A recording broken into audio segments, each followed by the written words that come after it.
This is a part of a series of talks, which the first one last Tuesday was by Nick Manton, but that really stood on its own as an independent talk about skyrmions. And skyrmions are things which have been going around for 50 years, since they were invented by Skyrm, and over the last 20 or 30 years they've been extensively worked on and as models of real nuclei, and there's a real connection with physics, as you heard last time that you came here. There was a lot of discussion about the exact particular nuclei of certain values, and so there's a lot of actual real physics in that model already. It's sort of been through extensive investigation. It's a respectable approach to nuclear physics, not one of many. By comparison, what I'm going to talk about now is much more recent. The ideas are probably a couple of years old, and they've been developing on the hoof day by day, and what I'm going to talk to you here is developments from last night. And so first of all, take everything I say with a grain of salt. It may be mathematically incoherent. Secondly, its relationship with physics is extremely speculative. So this is not meant to be a solid model of what we might do for physics, but it's a new idea to be explored. And I've had the benefit of support from real physicists, Bernd Schroers and Nick Manton, who are backing me up and trying to keep me on the path and point out where the physics is all wrong. So I've got some physical input, but it's a long way from being real physics yet. But so this talk will be a kind of general introduction to the philosophy we're trying to get at, and we'll followed next week by some more detailed ones by other people pursuing aspects of it. So let me start with the general philosophy. Well, I think we had to go back to the famous Einstein-Bohr debates. You remember Einstein and Bohr had this famous series of debates about quantum mechanics, and Einstein didn't really believe in orthodox quantum mechanics, and he kept producing tests, and Bohr would go away and come back with some way of solving that test, and the battle went on for years, and Bohr was very tough, and he could bulldoze Einstein aside, and most people thought that Bohr had won and Einstein had lost, and most people thought Einstein was just an old man not following up recent developments, as most young physicists think. But Einstein never actually conceded defeat. He said, I know quantum mechanics works extraordinarily well, but I can't accept the basics of it. I think there's something really there which we don't understand, and all you're describing is the sort of superficial appearances. So Einstein really didn't give in. He just bided his time. And for those of you who think that that's 50 years ago and quantum mechanics still rules the roost, I like to tell you the story about what Zhou Enlai said when somebody asked him what were the long-term consequences of the French Revolution. And he said it's too early to tell. And I mean, in the long history of physics, what's 50 years? So give me another 50 years, and Einstein maybe, in some sense, reinstated physics. Now, first of all, a lot has happened in the last 50 years since Einstein died. By the way, I arrived at the Institute in Princeton, and Einstein was just after he died. Just missed Einstein, but one of my sorrows. Since that time, a lot has happened. What's happened, as you probably know, is the development of gauge theories, which is the theory, mathematically, the theory of bundles and connections and curvature, as models for elementary particles, the various forces, weak force, strong force, and so on. And so there's a lot of geometry involved, which in that sense, Einstein's attempt to unify all the forces of nature by geometry has been justified, except that quantum mechanics is still there. And the gap between quantum mechanics and general relativity is still there, although string theory is pushing forward trying to solve it. So to some extent, Einstein has already been justified. Now, the second observation to make is that gauge theories, which is theory of bundles and curvature, is part of geometry, but the deeper part of geometry has to do with Riemannian metrics, the kind of metrics that Einstein brought into general relativity. So the theory of bundles and so on is slightly nonlinear. The theory of manifolds and curvature is very nonlinear, much deeper and much harder, and we still know much less about it. So the difference between bundles and Riemannian metrics is still a big difference, and I want to sort of focus on the Riemannian geometry side, going away a bit from the bundle side. Now the third input is my own personal preference. One of the major things that happened in mathematics in the last 30, 40 years has been the breakthrough and discovery by Simon Donaldson in the first place of the remarkable things that happen in 4 dimensions. This is not the place to go into it, but just to remind you that using ideas coming from physics and subsequently closely related to ideas in physics by Witten and others, it's been discovered that 4 dimensions is absolutely unique. There are things that happen in 4 dimensions that don't happen in any other dimension.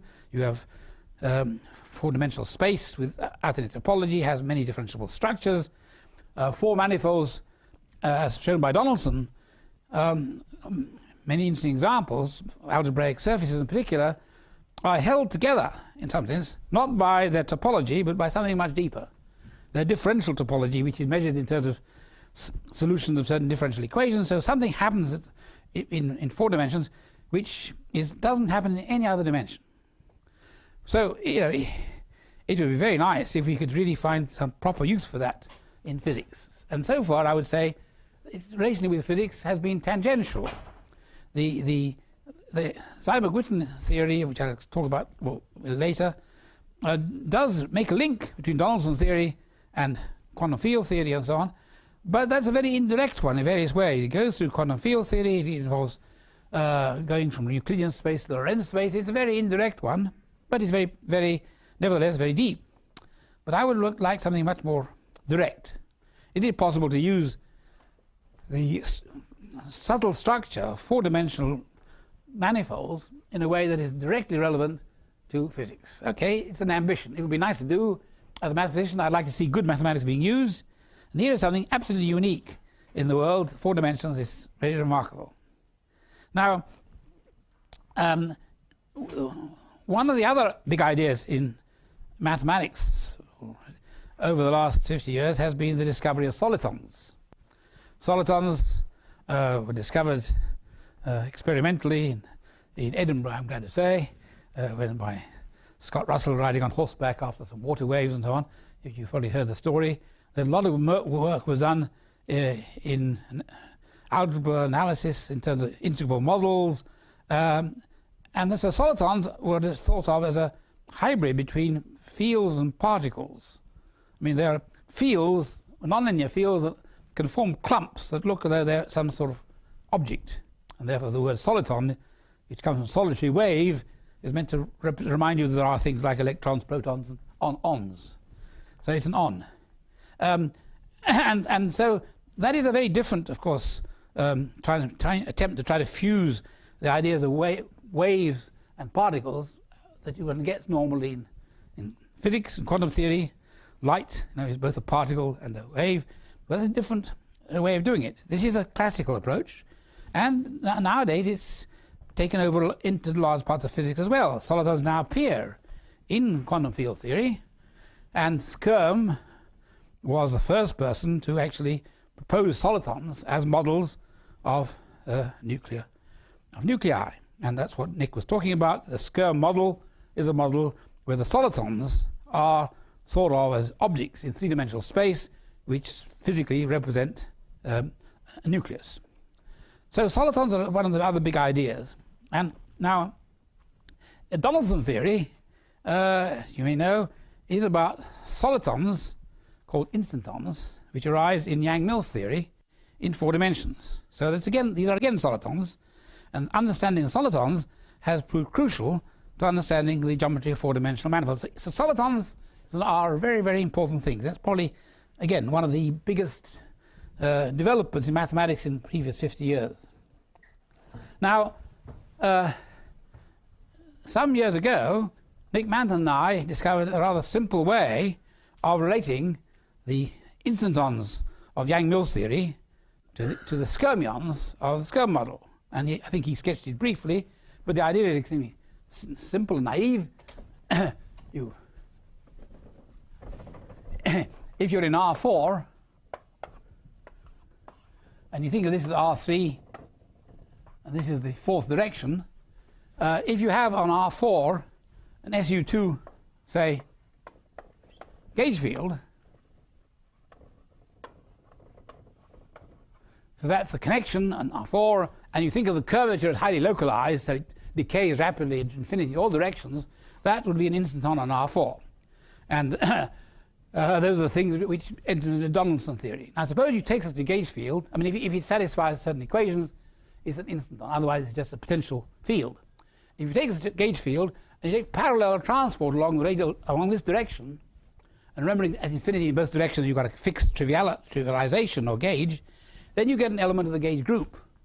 So then you get an element of the group that depends on the point in R3, you get a map of R3 into the group, and that's what a Skirm field is. So the Skirm fields come from parallel transport, so sort of gauge field. Where do you get the map of the group? Where's the group element? Well, the gauge is the result of parallel transport from here, plus infinity here to minus infinity there. That's the gauge element. Because in infinity, you've got a standard basis, you fixed everything, trivialized. So it's just telling you how you have changed. There's something in the middle which gives you a bit of a kick, and the output you see as the group element. And that's various from point to point. As you go to infinity in this direction, it goes again to the trivial element, which is what Skirm fields are supposed to do. So gauge field in R4 goes to a Skirm field in R3,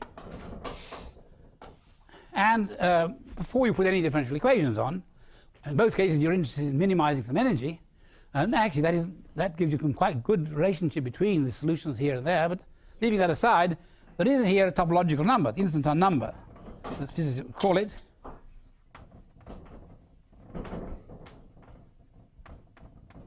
which is technically the second Chern class, and that's an integer, and there is a Skirm number, the degree of the map of R3, so there's a Skirm number, which in the Skirm model is interpreted as a baryon number, the number of protons and neutrons. And it's easy to see from this construction that the instanton number becomes the baryon number, so we are talking about the same topology, but much more than that's actually true. Namely, this whole space of gauge fields up to gauge transformations is homotopically equivalent to the space of all maps of the three-sphere into the three-sphere. So in other words, it's not only just true at the level of a number, but if you had a family of these things varying over some parameter space, there could be a lot of topology in the cohomology of that base space, and that would be preserved by this map too. This is actually a fundamental homotopical relationship. So it goes to the core of the topology. But leave that aside for the moment, just the numbers are the same. So with this idea, Nick and I played around with it, and we did some calculations. Kind of, this is actually, amongst other things, enables you to construct explicit, nice, particularly choice Skirm fields from particularly nice fields over here. And that's a good start to trying to find solutions of the equations over there, because the equations over here we know how to solve. The equations over here we don't know how to solve, and this gives you a first start, which by improvement in numerical work actually has led us to a lot of information about skirmions. And that's the background. Okay, so now those are two of the inputs. Is the Skirm energy uniformly bounded in the instanton energy? The energies are not the same, of course, and there's a difference between them. And interestingly enough, Paul Sutcliffe recently has been looking into this, and the difference he interprets in terms of a lot of meson fields and energies coming from those. So we don't know a whole lot about it, but the energies are of course not the same. But the Skirm field,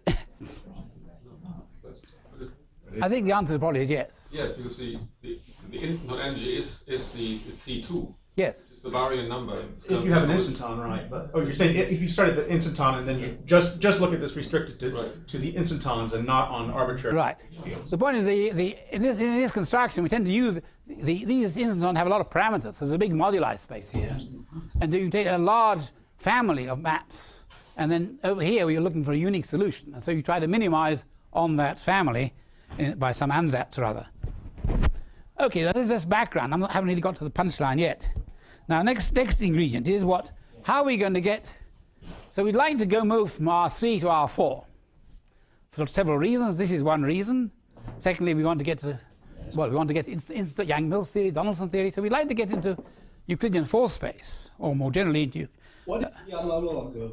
What is it? What is the analog of self-duality which you have in the gauge field when you go into this curve? Well, the analog is looking for the minimum of the energy.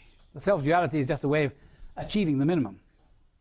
The minimum, I mean, depending whether it's positive or negative value of this thing, you either get self-dual or anti-self-dual. Here we have the thing you have, your energy function. These are static solutions. You look for the thing that minimizes the energy function. There's no analog of the self-duality equations themselves. Now, the next thing to observe is that is to go back in history and to remember that after Einstein produced his general theory, then Hermann Weyl tried to combine electromagnetism with general relativity by basically introducing another dimension, a fifth dimension. In addition to space, time, 4 dimensions, Weyl wanted to go, well, this is the geometric way of putting it, basically a fifth dimension. And the time, the interesting history of this, of course, is that he submitted this paper to the physics journal, and the editor sent it to a referee, who was Einstein, and the referee said, this is nonsense, because if it was true, all sorts of non-physical consequences would follow, and so the editor should have rejected the paper. But Weyl was a distinguished mathematician, the editor was a tolerant man, and so what happened was that the paper was published with a footnote by Einstein saying this is all rubbish. But if it hadn't been for that, this paper would not have been published, and history of physics would have been different, because this is where he introduced gauge fields. And shortly later, when quantum mechanics appeared, somebody put in a factor I and interpreted gauge as phase, and suddenly it was physically acceptable, and this was renamed the Kaluza-Klein theory. But really, Weyl's idea. So, the Kaluza-Klein idea was that you have space-time, and I'm shortly going to get rid of time. I want to look at static solutions. So if you have only space, you have 3 dimensions. But then you put a 4th dimension, which you think of as a circle. And you think of this circle as being the circle bundle over R3, which is describing a line bundle and the corresponding curvature of the electromagnetic field and all that. So this is the Kaluza-Klein picture, which came from Weyl. All the geometry was formula due to Weyl. And this has been accepted in physics. It's a way of increasing dimensions, and nowadays we don't just think one more dimension. You can throw in, your favorite number of dimensions, 10, 11, 12. So that increase of dimensions started here. Now, so this is a way of going from 3 dimensions. Now this is, of course, this 4th dimension here is not time. Remember, it's the electromagnetic circle. And the metric you put on it is a Riemannian metric. It's not the Lorentz metric. It brings time. I've thrown away time. Time is over here. So these are 4 Euclidean dimensions, or Riemannian dimensions. And naively speaking, if you write down the Einstein equations in the higher dimensions, then they break up into the Einstein equations below, together with Maxwell's equations. So the Kaluza-Klein idea is a very important one. Lands us in 4 dimensions. Now the next step beyond this was, really going backwards, is the famous Dirac argument for the quantization of electric charge.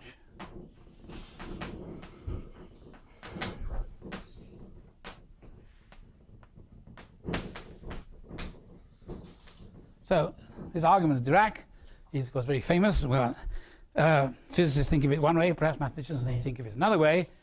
But he explained why the charge of electrons, or charge of any charged particle, has to be an integer multiple of a basic unit, the charge of the electron, with plus or minus signs. And his argument was a topological argument arising from the interplay of quantum mechanics and geometry. And in our language, we can understand it in the following way. He said, suppose you have a 4-manifold which looks asymptotically like a circle over R3, but that circle over R3, if you think of it in a large sphere, is not the trivial circle bundle, it's a non-trivial circle bundle. And the non-trivial circle bundle, sorry, the boundary here is S2, a very large sphere at infinity, S2 at infinity. You have a circle bundle over here. This circle, as it goes around the sphere, twists and turns. It has an invariant, the Chern class, and that Chern class is an integer, which is the magnetic charge of the underlying object. This is to be thought of as you take a monopole. He started off by looking at monopoles. You suppose you've got a monopole charged magnetic object. You look at an electron quantum mechanically moving in the background field of the monopole, and the wave function of the electron, instead of being ordinary complex valued, as non-trivial topology asymptotically, which is described by this Chern class. And this manifold here, the four-dimensional manifold which corresponds to Chern class 1, is actually just topologically C2, but with usually you can put a metric on it, which makes it what's called the Taub nut manifold. So asymptotically it has a circle of fixed length, and when you come to the interior, the circle shrinks to a point, and what you get is like the circles, the circle acting on C2 with the origin as a fixed point. So that's the model of the Dirac monopole, and the charge is the first Chern class. Now, what I want to do, or what we want to do, is it's known that electricity and magnetism are, at a fundamental level, symmetrical or dual in electromagnetism, and modern theories of duality incorporate that quite extensively. So you can equally well think of this as electricity and magnetism reversed. Here the electric charge is quantized because of the waves going around the circle, but the magnetic charge is quantized by the topology. But you can reverse that.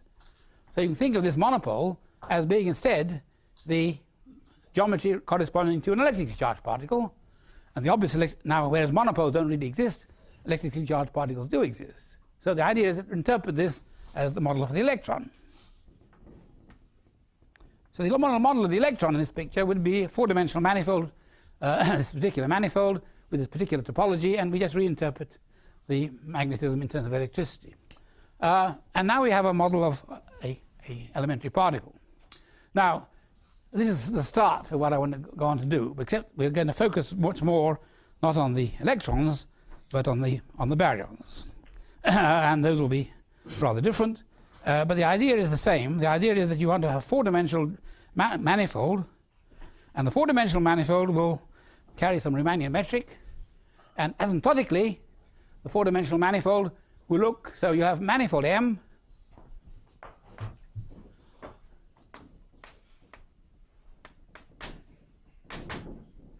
asymptotically is a circle bundle over a surface, two-dimensional surface. Here is a two-sphere, in general it might be more complicated. And these circles asymptotically are supposed to be of sort of constant length, and that's taking place far away where the center of the manifold. Here is your manifold, some complicated topology, and here is the sort of asymptotic end, and that's what you see. The internal part represents the complication of the object you're modeling. We don't see it because it's in four-dimensional space. We live in three-dimensional space. In three-dimensional space, it appears only at this end, and where it appears, it comes with this circle bundle over it. But this circle needn't extend inside. This circle you can think of as only acting asymptotically here. There's no symmetry of a circle. So this gives you much more scope about the four-dimensional manifold you can take. And the idea is, can we exploit that? Can we get sensible models by choosing suitable manifolds, and so on? Now the first thing is that you can, if you have a circle bundle over a surface, you can always fill it in by disks. You can always compactify it, forgetting about any metrics. If you compactify M, you can get something you might call M bar.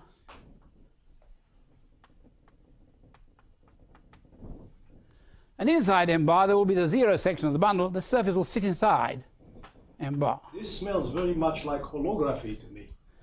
Well, it would be. You can use the words. I'm quite happy with them. And holography indeed does have basically a construction whereby you have basically a Riemann metric inside, Yeah. and instantons are, or deformed instantons are used to precisely, map on a boundary. Yeah. So it's going to be. or a baryon. Well, we'll be careful. There are lots of analogies. There was the three-dimensional space. Well, all right. Okay. I'm happy to have the analogy with holography pursued, but I'm not going to use the terminology, and I'm not going to use the particular mathematics. But if that's helpful to people, or if that makes a sensible link, that's what the purpose of the audience is to have input. Thank you. More input, the better. This is meant to be discussion, and these ideas have not been widely sort of discussed in front of real physicists who shoot back. So please continue to make good remarks like that. So the idea is that let me finish this on this segment here. If you compactify the manifold, then you get a surface embedded in a 4 manifold. A surface has a self-intersection number, that's called S dot S. This is a number, and this number is just the first Chern class of this bundle. In other words, the electric charge, which I will call Q, is defined in this picture topologically as a self-intersection of the surface of infinity when you compactify it. That's a nice, simple topological definition. And that we will keep from now onwards. That is the definition of the... when you have a manifold, you also have a surface in it, and a closed manifold with a surface in it, and that self-intersection number is to be the electric charge. Now, the most other important number to look for is the baryon number. Now, that's much harder. And the question is, and we're playing around with various ideas, but let me try to see what I can get to. So you can ask, what is baryon number?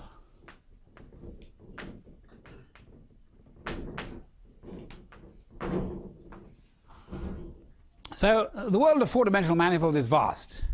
Okay, we know a lot about 4 dimensions, and there's an awful lot we don't know. There are beautiful results, a big zoo of manifolds, and so the question is, which manifolds should play a role? How do we pick them out? What's topology? What's their metric? You know, this is all experimental. So we're exploring this idea. And exploration means you try various things out, you check your ideas against the geometry, you look for the physics, you look for clues, and hopefully step by step you build up a sensible picture. But it's a long way from being, I'm not giving you a mathematical theory from the foundations here at axiom 1, axiom 2, and so on. It's an exploration, like experimental physics. You go into the lab and you do some experiments. So we want to know what should we look for in terms of baryon number. Now, let's now remember that we were trying to think of skyrmions as background. Now, skyrmions, as I explained to you, can be thought of also as coming from instantons or Yang-Mills fields, gauge fields in 4 dimensions. So, of course, we can look at gauge fields on the 4-dimensional manifold, but we can do better than that, because on a 4-dimensional manifold there are distinguished gauge fields coming from the manifold itself. So manifold M has spinors on it, at least locally, and we'll come to that in a moment. And there are 2 spinors, let's call them the self-dual spinors. The manifold, by the way, is oriented, always. You fix the orientation. You distinguish between self-dual spinors and anti-self-dual spinors. So these are rank 2 complex vector bundles which are naturally associated with the manifold. If you've got a Riemannian metric, they come with a natural connection, and you write down Dirac equations and so on. So they are, one of the advantages of manifold is you don't need to pick your gauge group at random. See, one of the things that I don't find totally satisfactory about present use of physicists of geometry is let's take this gauge group, SU2, SU3, E8, what's your preference? And then you do some phenomenology to discover which is the best one. Well, if you have a manifold, 4-dimensional manifold, you don't do that. The manifold tells you there are SU2 gauge fields, and these are them, and you don't have any choice. So that's very satisfactory in some sense. It sort of singles things out. Secondly, be careful that these spinors are only really locally defined, or if you prefer they're projectively defined, there's a projective spinor space. And in general, there's an obstruction, there's a global obstruction,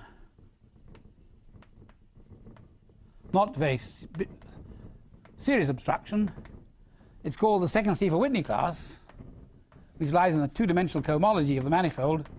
The manifolds now have become compact here. The two-dimensional cohomology class with mod 2 coefficients, whose vanishing is the necessary sufficient condition for the global existence of spinors. But we won't make that assumption. That's not always a good thing to make. But but on the other hand, you can always write down from Riemannian metric. You can write down all the curvature expressions and so on, and the topological numbers associated to these bundles, which can usually define topologically, can, as we know, be given by integrals of certain differential forms constructed from the curvature. So the instanton numbers, I'll use the terminology of physicists, or the second Chern class, represented as differential form, can be written down. And if you integrate that, you'll get the global number. And the answer is that for S plus and S minus, you get two different answers. And what you get is this. I'll write it down and explain in a moment.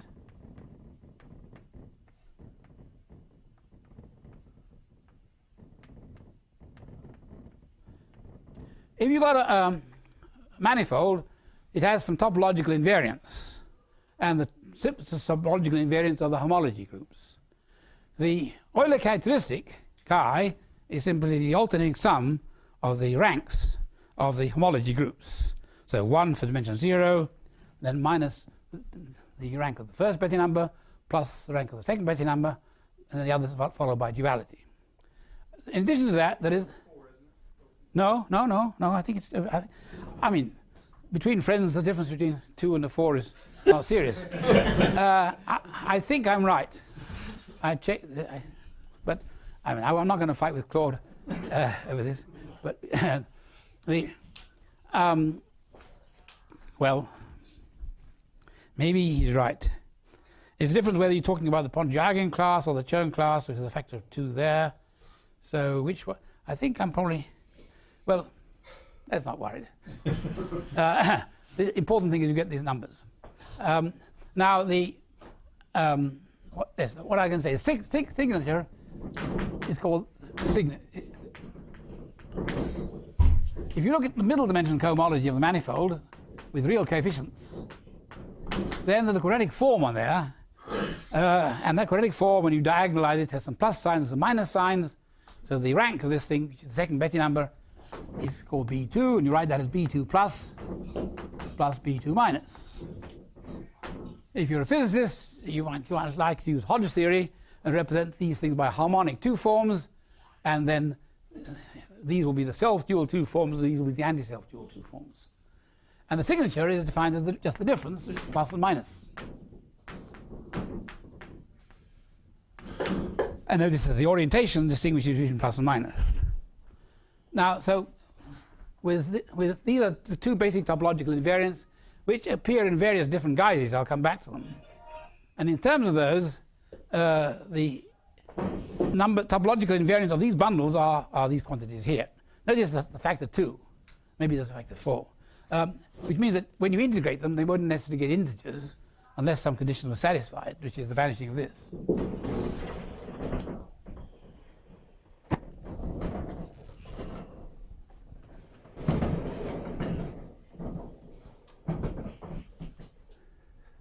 So now we're ready to give a definition, or possible definition.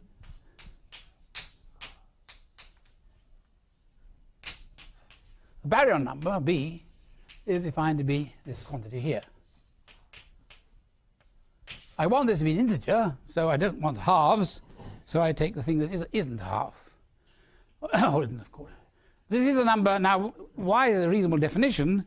Well, this is meant to be the number associated with a certain gauge field. And when we went from gauge fields in 4 dimensions down to R3, we got to Sturm numbers, which were meant to be the baryons in the Sturm model.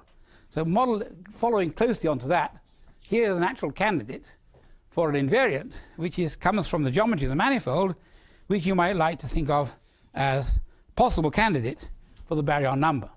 So now the rest of the discussion will be, well, why is this a reasonable definition? What's so great about this number here? Now for that we really need to have a digression. And the digression is to go to algebraic geometry.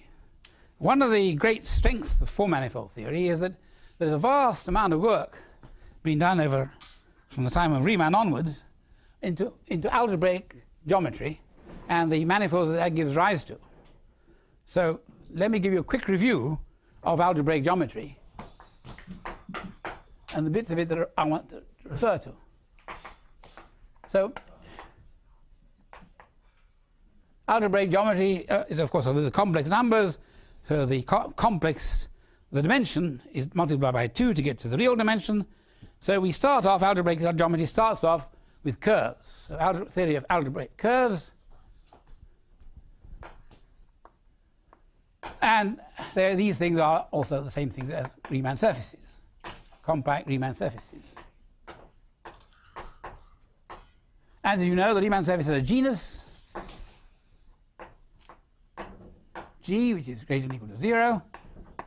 And the classification of curves is very well known. It goes on, first of all, you have the case of genus 0, which is rational case, genus 1, elliptic case,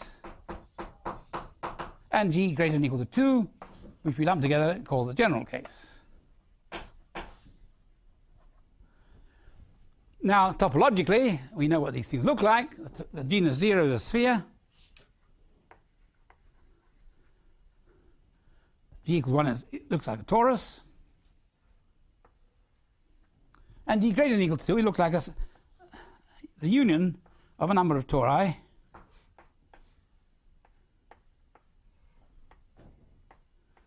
as many as you want to get the genus.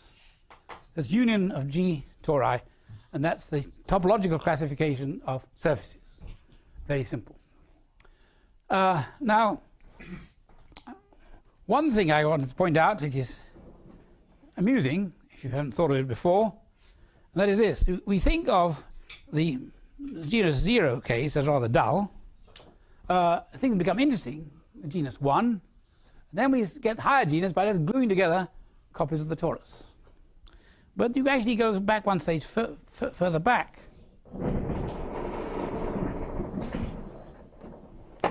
You can take your torus and you can cut it in half, like that. Then what you get, each half looks like this.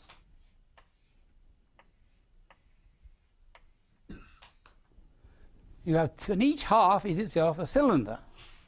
A cylinder is what you get from a sphere by just puncturing into 2 points. So this is really what you get from the rational world. By taking 2 copies and gluing it, you get to the genus 1. So in some sense you can start building up not from genus 1, but from genus 0. Or, if I could print a phrase from Nick's talk, genus a half. I mean, he talked about skyrmions, and he did say at one stage the skyrmions look as though they are made up of things called half skyrmions. And in some sense, I'm tempted to think of these things as the analogue of these half skyrmions. These are the basic building blocks. They're the handles. Once you put 2 together, you get a torus. If you stick another handle on, you get the next genus, and so on. So the handles are the basic objects. They come from the sphere with just 2 punctures. So in some sense, everything is built up out of the rational ones put together the right way. Okay, now that's a way of thinking. Whether it's helpful or not, we can see. Now, that's algebraic curves. Now, not much more to be said about algebraic curves. Well, there is a little bit more to be said. Let me just remind you that if you have an algebraic curve, the simplest way to get an algebraic curve is to take a curve in the projective plane. That's given by a homogeneous polynomial and 3 variables, for example, the sum of the powers. And this has a degree, n, and the formula for the genus is, assuming there are no singularities, is a half n minus 1 times n minus 2. So the genus is 0 precisely when n equals 1 or n equals 2. N equals 1 is a straight line, n equals 2 is a conic, n equals 3 is the elliptic curve, and then n greater than or equal to 4, you get general curves. But you notice that, by the way, this particular family of curves, the genus goes up quadratically with n, so you don't get them all. You've got to work a bit harder to get all the others. But you certainly see the first 3 very simply in terms of genus n equals 1, 2, and 3. Okay, so that's a quick summary of the theory of curves. Now, what can we say about algebraic surfaces? So algebraic surfaces are, of course, much more complicated things, but some similarities. What we get is that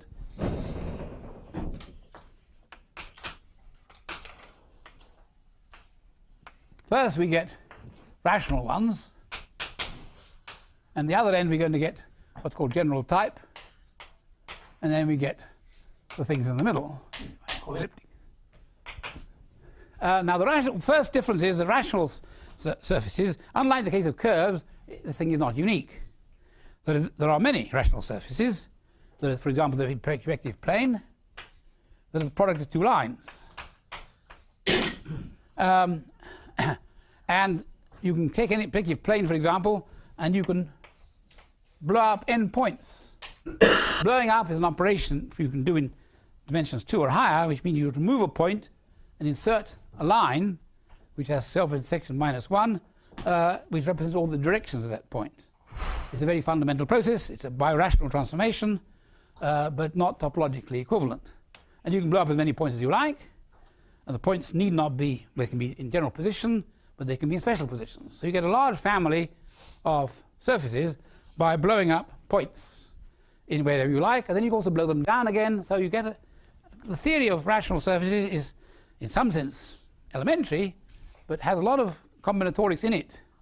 And if you don't believe that, let me just point out one fact that well, maybe I need to, before I go further, I should tell you a bit more about the surfaces. There are two, besides the invariants corresponding to the signature on the Euler characteristic, there are two other invariants you can associate to that surface, which come from its tangent bundle. Those are the Chern classes. And there's the first Chern class and the second Chern class. The first Chern class is dimension 2, the second Chern class is dimension 4, essentially a number. So these are the two invariants you get from the tangent bundle, and by taking C1 squared, self-intersection, you get a number. So there are two numbers you can manufacture, C1 squared and C2. And the relationship of these invariants and these two is quite straightforward. C2 is in fact just the Euler characteristic. The point is that the C1 and C2 use the complex structure in their definition, because you're talking about a complex tangent space.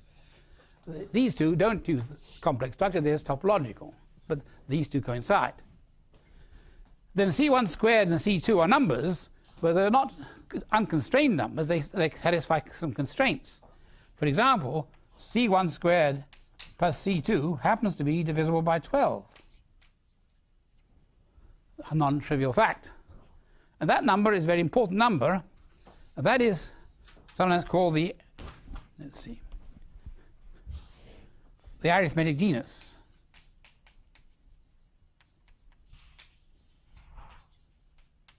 And that can be defined in the following way. On a curve, the genus can be defined classically as the number of independent holomorphic differentials. That's the genus. For elliptic curves, there is just one. For the rational curves, there are none. And for higher curves, there are correspondingly more of them. But when you go to surfaces, there's not only holomorphic 1 forms, there are holomorphic 2 forms. And the arithmetic genus is defined to be the alternating sum 1 minus g1 plus g2. This is the alternating, these are the 0 forms, just the constant. Holomorphic 1 forms, holomorphic 2 forms. That's the arithmetic genus. So when you go to surfaces, there are choices of what you call the genus, and this is called the arithmetic genus. And the theorem is, the first important theorem, these two numbers are the same. And this was one of the big achievements of algebraic geometry in the immediate post-war years, that these theorems were proved. And this is also called, by the way, this is a special case of formula that exists in higher dimensions. In general, there's a more complicated formula involving higher degree polynomials for C1 and C2 and C3 and so on, in terms of the corresponding alternating sum, which goes up with G2 minus G3 plus G4. And these are called the Todd polynomials, so I'll call this T for Todd. This is the first case of the Todd polynomials. And the reason that's divisible by 12 is that this is an integer here. Now, what about the relationship between where does sigma come into it? Well, there's a very famous theorem called, well, it had different names, originally proved by Hodge for algebraic surfaces, then by René Thom for manifolds, and generalized by Hirzebruch for higher dimensions. So it's the Hodge, Thom, Hirzebruch, very big formula. And what it says is that the signature, well, you can put it in different ways, but one version of it is really just this one here that, let me think, yes. What version of it here it would be that T is sigma plus chi over 4. So, in other words, T comes from C1 squared C2, Euler characteristic is C2, and sigma is defined as the difference. And if you, but you can write this is equivalent to saying the signature. For topologists, it's thought of as the first Ponti eigenclass divided by 3. If you write that as in terms of Chern classes, it's C1 squared minus 2C2 over 3. If you rewrite this, and remember that C2 is chi, and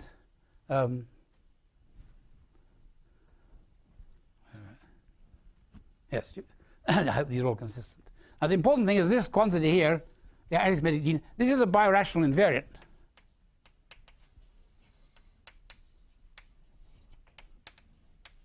In other words, if you blow up points, it doesn't change.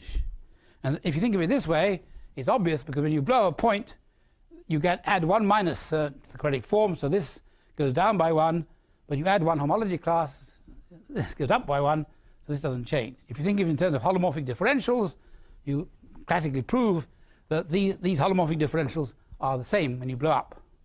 So the arithmetic genus is the only combination, and it's true in all dimensions, by the way, it's the only combination of all these Chern numbers which is invariant under birational transformations. Now all these things, of course, are phenomena only happen in dimension 2 or higher. For curves, there is no such thing as a birational transformation. It is not an isomorphism. So this is a birational invariant, and of course it's equal to 1 for rational surfaces.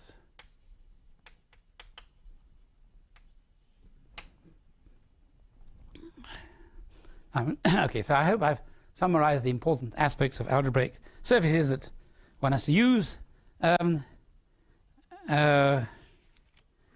Yes. Now finally spring the main formula, the C1 squared invariant. Yes. Sorry, if I put all these things together, that's the punchline. C1 squared is equal to the number B. This number B, that formula is the same as that formula down below. Okay, multiply that up. And yeah.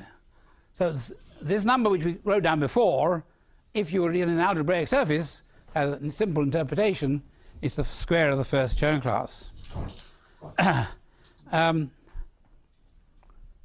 Now I wanted to just point out back here that going back to rational surfaces, if you blow up points, then what happens is to the quadratic form in cohomology, the projective plane has just one generator, so the matrix is just 1 by 1 positive matrix, 1. Every time you blow up a point, you add another minus 1, so you get a diagonal matrix in the quadratic form 1, minus 1, minus 1, minus 1, n times. So inside this, so you get here a space with Lorentzian signature. The second cohomology is said to be Lorentz space, and it has a positive cone where the intersection numbers are positive. And now inside this space you can look at the direction of the vector C1, which represents the cohomology class, integral cohomology class. That points somewhere in this space. And to find out whether that is in the positive or negative part, you just square it. That's the quadratic form. So as long as C1 squared is greater than 0, you're inside the light cone, so to speak. As long as when C1 squared is equal to 0, you're on the edge. After that, you're outside. Now, C1 squared, for this surface here, is 9 minus n. Because C1 squared for plane, the first Chern class is 3 times the generator. C1 squared is 9. Blow up a point, you subtract 1. Blow up 2 points, subtract 2. So E1 squared is 9 minus n, which is positive as long as n is less than or equal to 8. And n equal to 9 is 0. And after that, it will be negative. So this is now, this is actually a very beautiful story. For example, if you take this C1 here and take the orthogonal plane space, the dimension 1, codimension 1, as long as C1 is positive, then this orthogonal plane quadratic form will be negative definite. And inside there's a lattice, and what you find is the lattice of the exceptional groups. For example, when n equals 8, you get the lattice of the E8 lattice. And these are very familiar to physicists these days because these lattices are also related to singularities, rational double points, and the E8 singularity is the most beautiful one, and these correspond to configurations of curves on these surfaces which actually represent the dual of the Dickean diagram. There's a very beautiful combinatorial story lurking around these rational surfaces. I wanted to point out they're highly interesting, although you may think of them all rather trivial.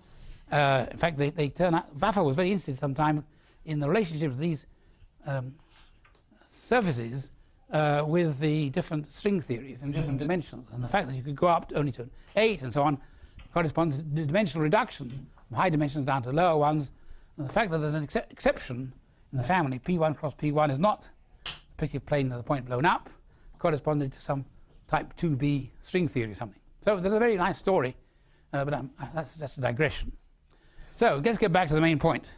I'm trying to argue that this is not a reasonable number to take as barrier number. It corresponds to the topological invariant of the self-dual spinors. In algebraic geometry, it's the square of the first Chern class. We know a lot about it, and so on. Now, so where do we go from there?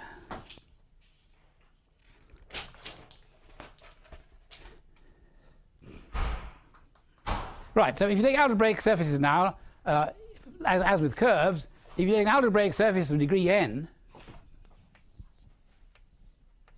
then this time n equals 1, 2, and 3 are all rational. In the plane, n equals 1 and 2 are rational, 3 was cubic. But as you go up in dimension, it shifts 1. And this corresponds the plane, n equals, sorry, this is the projective plane itself. This is the quadric, so it's P1 cross P1. And the cubic surface is well known to be the projective plane with 6 points blown up. But this is the cubic surface. But if n equals 4, then that's the analog of the elliptic curve. This is the famous K3 surface, the quartic surface. And here, C1 squared is 0, C1 is 0. So the K3 surface appears as the analog of elliptic curves. That's clear if you think about the elliptic curve as a curve that one holomorphic, one form that has no zeros. The K3 has a holomorphic 2 form with no zeros.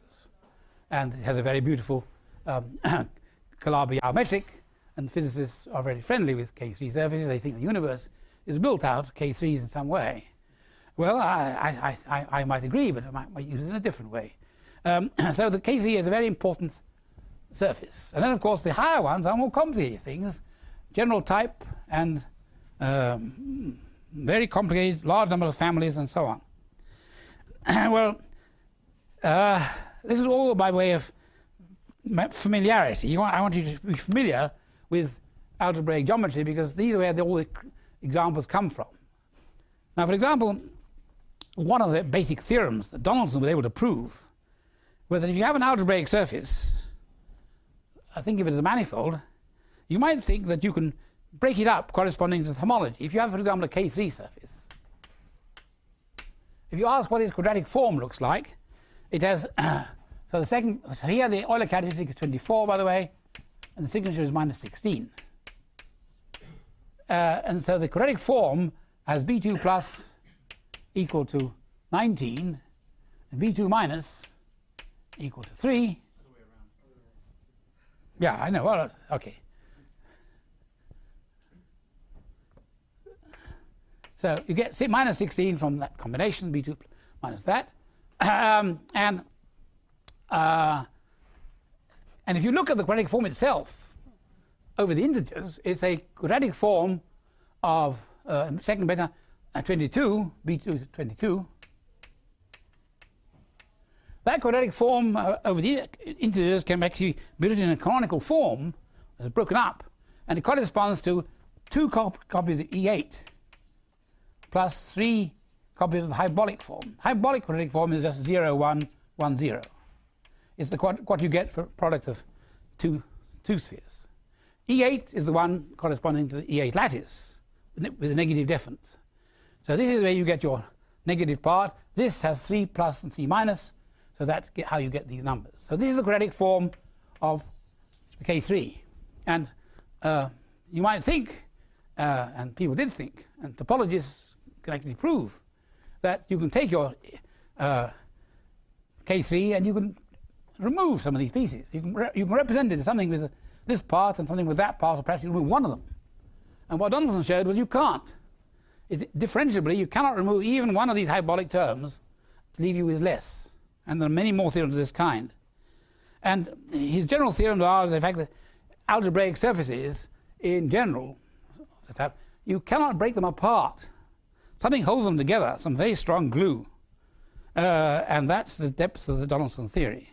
It's a fantastic result because nobody had any idea these things were true. There was no way of seeing it. And the only proofs are involving all these ideas to do with instantons. So it's a fantastic theory. And you already see the examples right at the beginning here. This K3 is an irreducible object. You can't mess about with it. You can't chop it up into smaller pieces, as you could do if the topology was an indication. The arithmetic allows you. And if you forget about differentiable structures, then you can do these things. But if you want to do them smoothly, then you can't.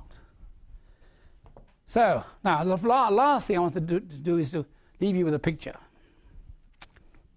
The picture is this. If you think of this as analogous to the case of curves, then this is corresponding to the elliptic surface. So here it was, the torus. And I told you that you could cut a torus in half. Think of it as obtained by two handles. Well, I want to point out that the K3 also has such a decomposition. You can take the K3, and now I always draw the same picture. You have to. This is now a K3, and I'm going to describe it as being cut in half. Now, I just told you a moment ago that you can't do that. You might say I'm cheating. Well, the point is that there are different ways of cutting. And the ordinary way of cutting is you think of a manifold, another manifold, and you make a little spherical hole whose boundary is a sphere, and then you glue them. In other words, you glue along spheres. But you can glue along other things, especially in higher dimensions. And so what I want to glue along are not spheres. I want to glue along two separate components, each of which is a 3 torus. So 3 torus, 3-dimensional torus, product of 3 circles. I claim you can find, I hope Claude's here, just arrived in time to help me out if I get stuck, inside the K3 surface. And if you cut along here, you'll get 2 halves, which are the same. Each of these. So you're going to do the fiber sum of 2 rational elliptic surfaces. So you cut along a single 3 torus, right? I mean, it's one. You take 1 fiber out of each and glue the boundaries. Is there 1 fiber? I thought it had to be 2. No, if you were gluing 2, you could get fundamental group then. You see, that's dangerous to. Okay, well, I knew it was a good thing Claude arrived in time. Whether it's 1 or 2 doesn't much matter for the purpose of the argument. I originally had 1, and then I argued myself it had to be 2, but I'm happy to change my mind and go back to 1. That doesn't matter. The point is you can cut that along a torus, or maybe 2 torus. Now the point is this: two things are important. Each of these halves is actually a rational surface.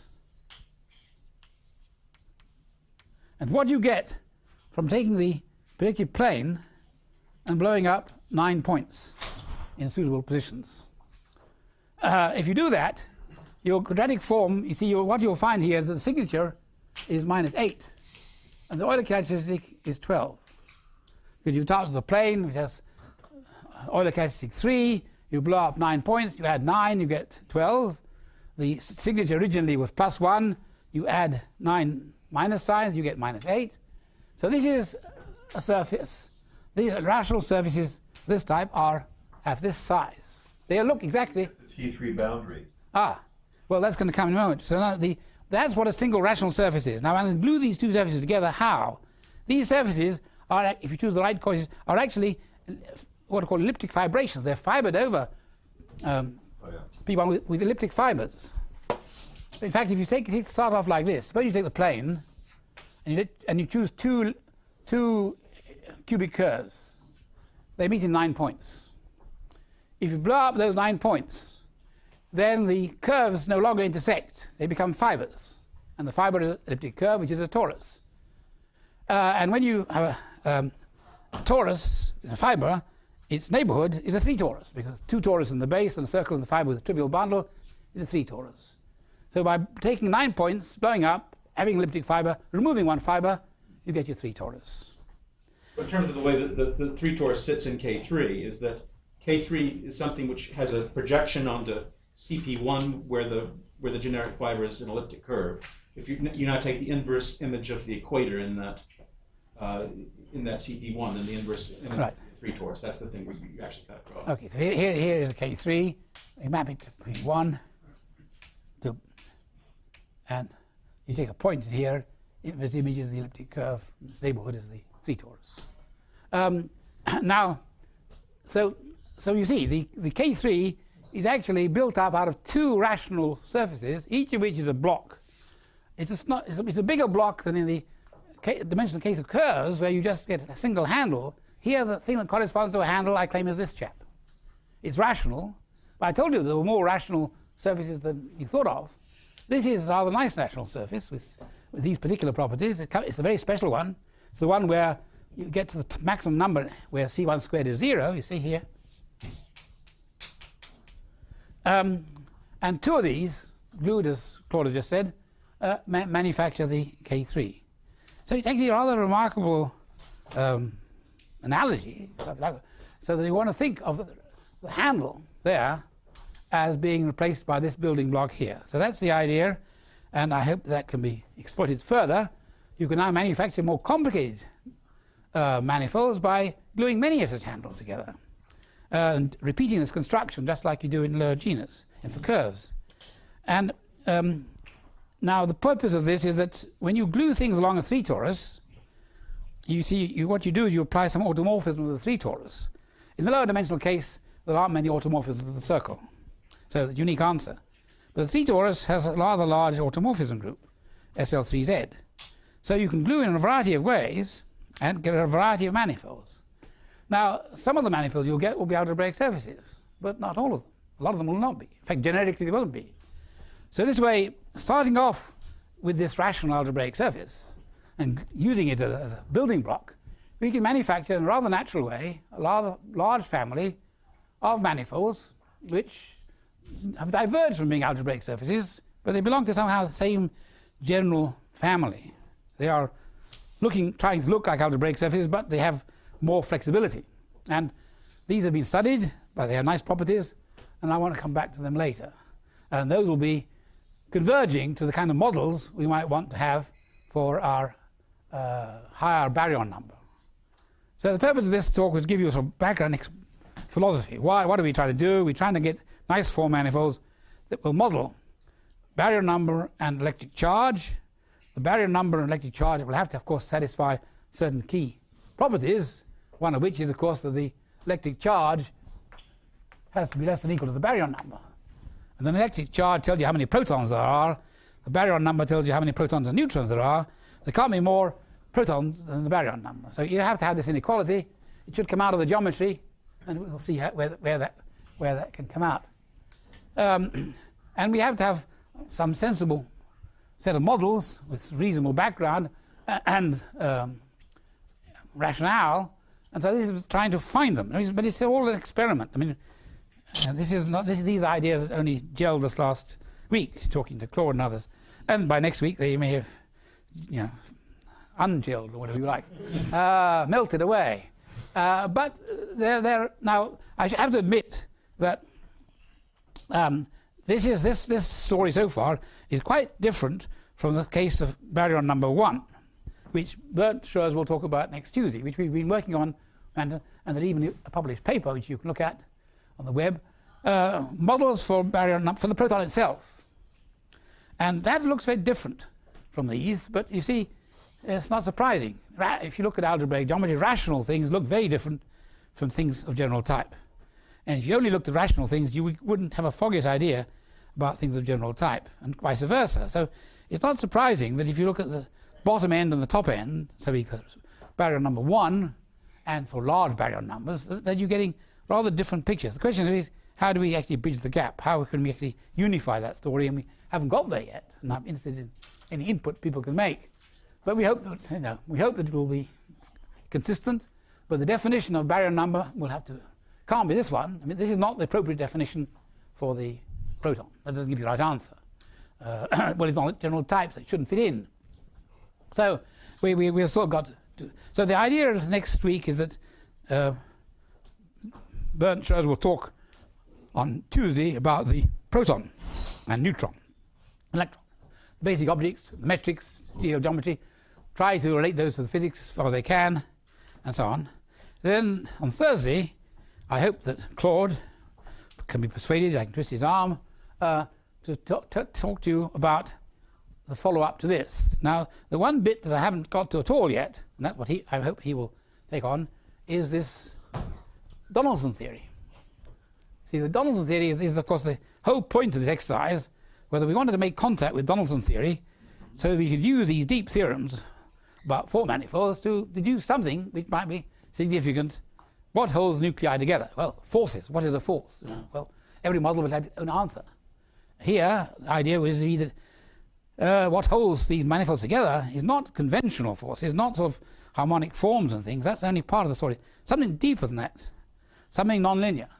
And the Donaldson theory is that in some form. Now, Donaldson theory was shown some years ago to be equivalent to Seiberg-Witten theory. Seiberg-Witten theory is, in many ways, much simpler than Donaldson theory, because whereas Donaldson theory requires you to put in a gauge group, SU2 gauge group, Seiberg-Witten theory only requires you to put in a circle group, abelian, electromagnetism, and a coupling between that and spinors. So that actually is much closer to the kind of geometry we've got. So the idea is to use Seiberg-Witten theory. And it's interesting enough that these two theories in physics or language arise as dual theories. And here we are talking about already shifting electric-magnetic duality. And so I think this use of the Seiberg-Witten theory is on one side of this duality setup. So the idea is to understand these things. And a lot of work's gone into that. And they fit in very well into this story here. The role of this number C1 squared is very crucial. And it plays a role. And so Claude, I hope, will tell you a bit about Seiberg-Witten theory. And that's the way in which you can try to manufacture four manifolds with certain desirable properties, which will, in particular, for example, lead to this inequality here, and make it plausible. But there's still a long way to go, and I don't think Claude will be able to do it all in one lecture anyway. So we hope that, we're not sure how long we're going to carry on with this speculation, or we make all collapse by then and we all go home. But I'm here till the middle of November, and I hope to spin it out until then, and not until I've gone will the whole thing collapse. But anyway, we've started off with a particular point of view. I mean, our point of view is trying to justify Einstein in some way, not quantum mechanics yet. That's for the next generation. But in terms of using Riemannian geometry rather than gauge fields. And then going into the hard part of four-dimensional manifold theory, which is to do with the Donaldson theory and Seiberg-Witten theory, seeing whether how that fits in, and what that can be used for, how you can exploit that in terms of potential physical models. Because if you can't do that, we won't have gained much. This is people use topology all the time in physics. Lots of topological invariants appear in all sorts of places.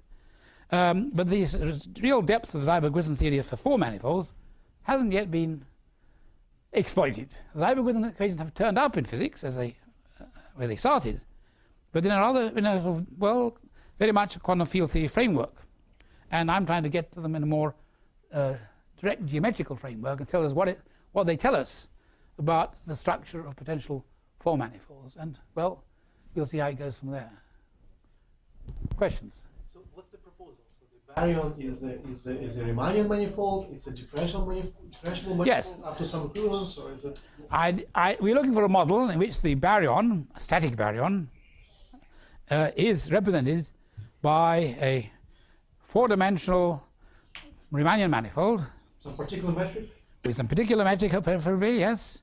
And Particular equation? yes, of course, we don't quite know which one. We've got lots of choices. See, a lot of Einstein metrics, self-dual metric. I mean, we don't quite sure. And this manifold should really not be thought of as compact. It should be thought of as having an asymptotic end, like a Taub-Knapp manifold. And the end will be where the electric charge is located. You start with a closed manifold. You remove surface, change your metric so that goes off to infinity, and that will be the model of the manifold with its charge determined by the thing you put at infinity.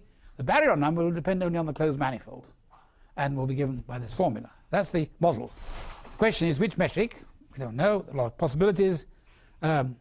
In the models for the proton that Bernd will talk about, we focused on self-dual Einstein metrics. They were nice ones, and we used them. Whether you want Einstein metric, by the way, for an Einstein manifold, Einstein metric, interesting fact is that this number 3 sigma plus 2 chi is greater than or equal to 0.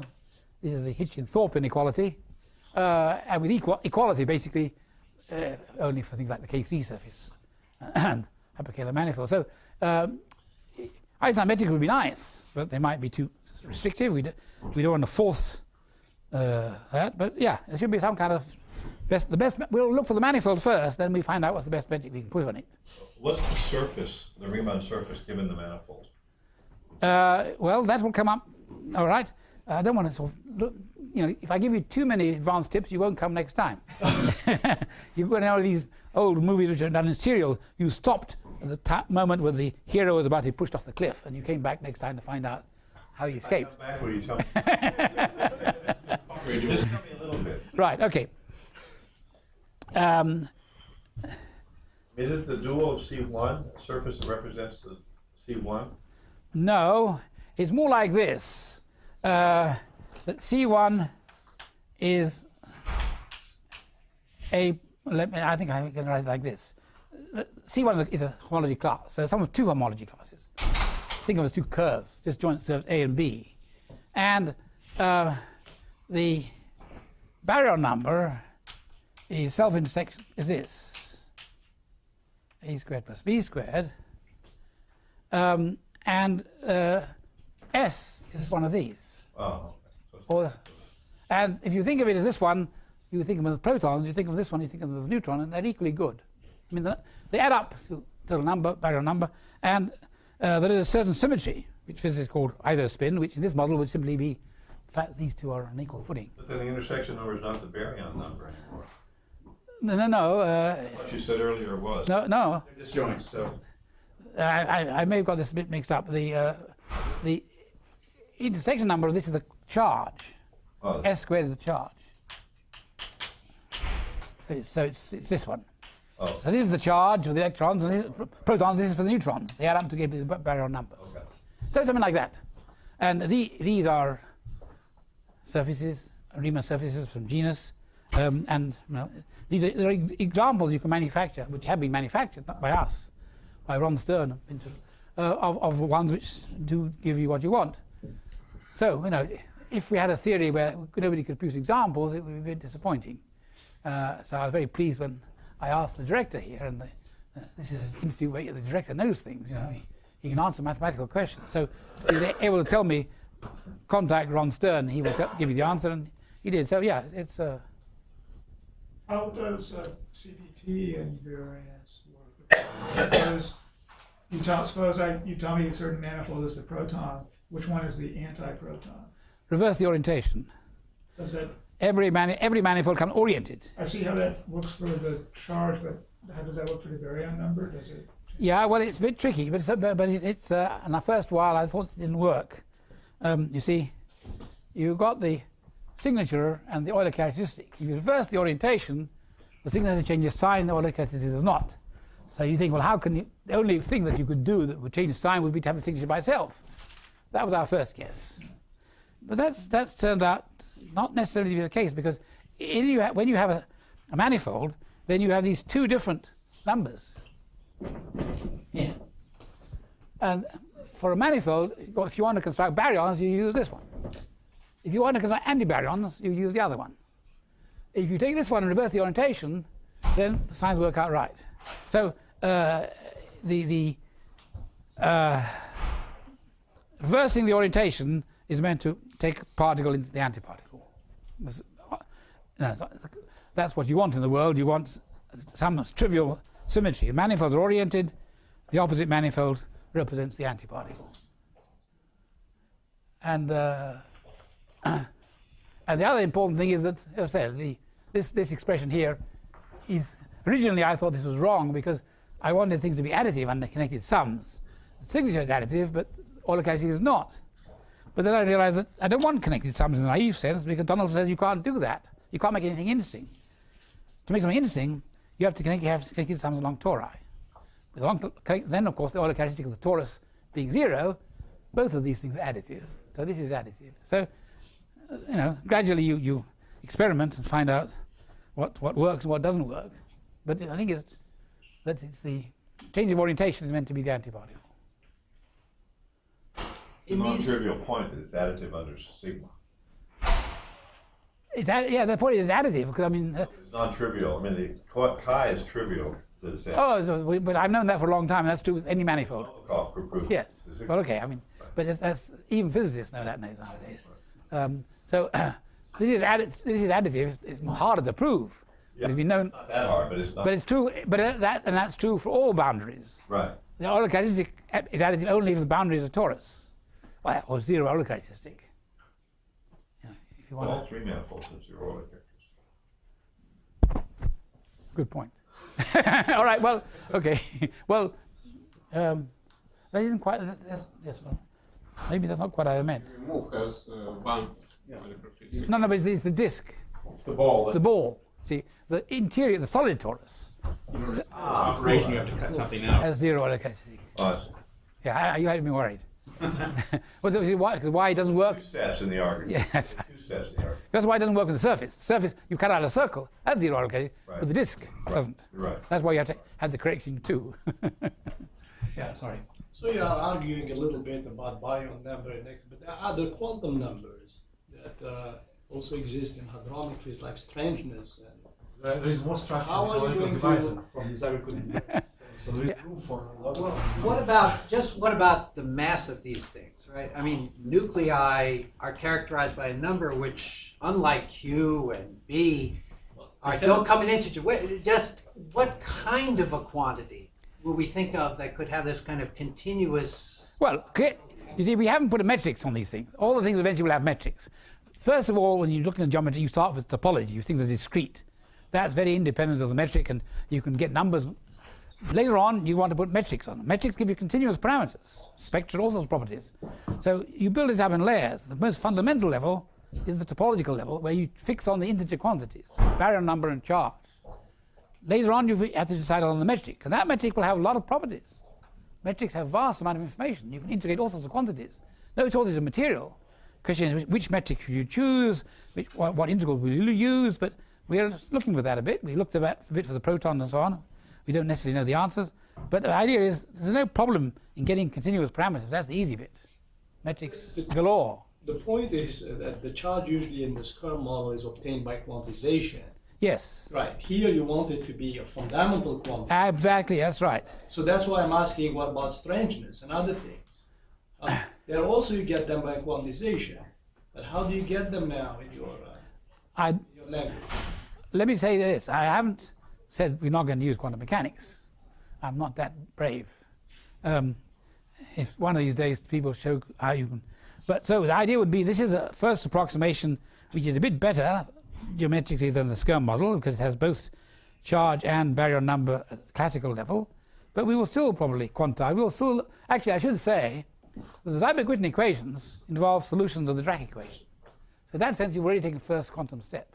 I mean, you take the Algebraic equation involve the spinors, which satisfy the Dirac equation and the coupled equation. So there is already a bit of quantum mechanics in there. And all the things you've asked about are much deeper questions about the quantum theory, and I have no idea. I mean, this is, look, give me a chance. Physics has been going for 150 years or 200 years, since quantum mechanics is 100 years old. This is a few weeks old, so don't baby has to learn to crawl before it jumps the, No, if I understood correctly, your analogy with isospin, just canonical divisor has 3 components. That's the strangest. Well, thank you for this. I should say, I've been looking for quarks as well. Well, what is the statement you just made? Take canonical divisor of 3 components. Take the what? Canonical divisor could have many components. Yes. When you take the Poincare dual of C1, even if you require the manifold to be, say, a symplectic manifold, and you require these to be symplectic submanifolds, it turns out you can make these things arbitrarily. You can have many components you want, but if you one half here and one half there. The conflict with the observed number of generations, but that's Okay. Well, you're quite. I mean, I should have said that this is the simplest model. The next common one, you could have 3, 4, 5, and you would put half of them and call them protons, half you would call neutrons. And there's a lot more choice, a lot more construct. So there's a lot of possibility for other things. But these are all discrete quantities, yes. But I mean, there was still an exploration. And the whole purpose of this seminar is to get good suggestions from physicists about what we should look for. And then I pass it on to my physics friends, who will then do it much harder and try to find them. And then the metric at the end of the day is, if you get that far, you're really in business. But that's my view is that we should start off with the topological side, which itself quite interesting. It takes you quite a long way. But the Algebraic equations is where this thing requires real meat. And that's why, obviously, there wasn't time today to start on it. And Claude knows more about it than I do. We'll tell you a bit about the Algebraic equation and how it's related to these geometrical aspects here. And you'll see that it fits pretty well. It's quite encouraging that the Algebraic equations, which is what we wanted to use, do seem to sort of fit the framework quite nicely.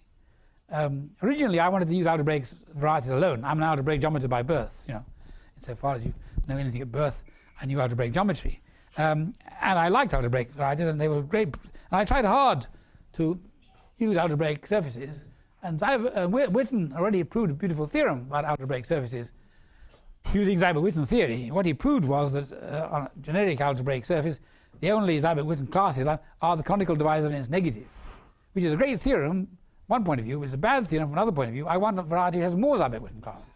Not just 2, not just 1, it's negative. So these other ones, which can be constructed by gluing, are exactly like that. They look like algebraic surfaces, but you build many of them by sticking them together. And that gives you a lot more scope. So that's the program for the next installment when you come back for see who fell off the cliff. Yeah.